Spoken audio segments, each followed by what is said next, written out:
turn now to our series Protecting the Planet, which explores environmental challenges and solutions in a changing climate. This morning, we're looking at the deadly consequences of large ships colliding with whales. Federal officials are investigating an alarming spike in whale deaths. 18 have washed up on the East Coast beaches since December 1st. Experts believe whales have been drawn closer to shore this winter by their food sources into waters crowded with large ships. Ben Tracy shows us how scientists are deploying new technology on both coasts to try to keep some of the largest creatures on the planet alive. Off the coast of Santa Barbara, California, the rising sun paints its first watercolor of the day. And the race is on to get this out to sea before the sea gets too rough. We're kind of rocking and rolling out here now. Does this make it harder for you guys? Yeah, for sure. It's a little bumpy today, but we can't always have nice days out here. This is not a sightseeing trip. It's a mission to save lives, and this could be a high-tech lifesaver. So that's the big thing behind you there. That is the big buoy behind me. Engineer Jeff Pietro with the Woods Hole Oceanographic Institution helped build this buoy at the heart of a new system called Whale Safe. He carefully maneuvers it off the back of the boat and into the rolling waves. It's tethered to an underwater microphone that detects whale songs.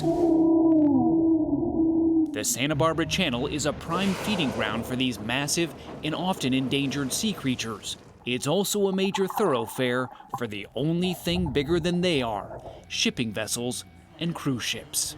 Given the size of a whale, you don't think of something else being much of a threat to it. Right. But these vessels are so much bigger than the whales are. Yeah, you know, for example, the blue whale, the largest animal to ever live, up to 100 feet, no match for a 1,000-foot cargo ship. Callie Leapart is a scientist with Whale Safe, which is funded by billionaire Salesforce co-founder Mark Benioff. It uses data from its buoys, satellites, and entries on a whale-watching app to predict the presence of whales in shipping lanes, warning the companies in near real time so they can voluntarily slow down to 10 knots, a speed set by a federal agency shown to significantly reduce the risk of fatal collisions. There was a study done a few years ago that estimated that 80 endangered bluefin and humpback whales are killed on the U.S. West Coast every year. By ships. By ships. Recent years have seen record West Coast whale deaths, with the notable exception of 2020 when the pandemic all but stopped international shipping. Scientists say most ship strike deaths go undetected because the whales sink to the bottom of the ocean. There was outrage last year when a beloved 49-foot whale washed up on shore south of San Francisco. Spotted hundreds of times during her life, scientists even gave her a name, Fran. She was found with extensive bruising and a broken neck, injuries consistent with a ship strike. Having such a well-known loved whale die from something that we know is preventable it's tragic. Whale Safe is now naming and shaming shipping companies and cruise ships that don't slow down, assigning them letter grades.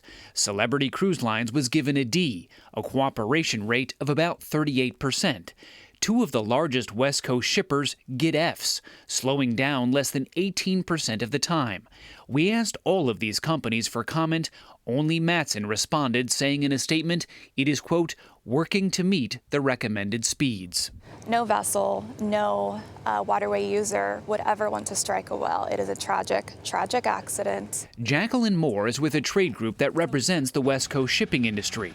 She argues most vessel carriers do slow down, but the shipping industry relies on them to deliver goods on time. If you have the information that a whale is in the area, what would be the reason a ship would not slow down? And there's really three main issues: efficiency, safety, and schedule. And schedule is really paramount here. Any delays based on slowing a vessel down can greatly impact those schedules. On the East Coast, speed limits are mandatory to protect the endangered North Atlantic right whale. Data shows ships there comply 80% of the time. On the West Coast, where slowing down is voluntary, compliance is just 60%. Whale Safe is hoping to change that. And the whole idea here, I imagine, is to figure out how to coexist. Exactly. To give one of the great creatures of the sea a chance to survive. For CBS Mornings, Ben Tracy, off the coast of Santa Barbara. Yeah, it's really hard to monitor. I mean, and then you talk about it being voluntary on certain coasts. Yeah, Yeah, and it would be a very sad thing if those whales were not around anymore. right about that.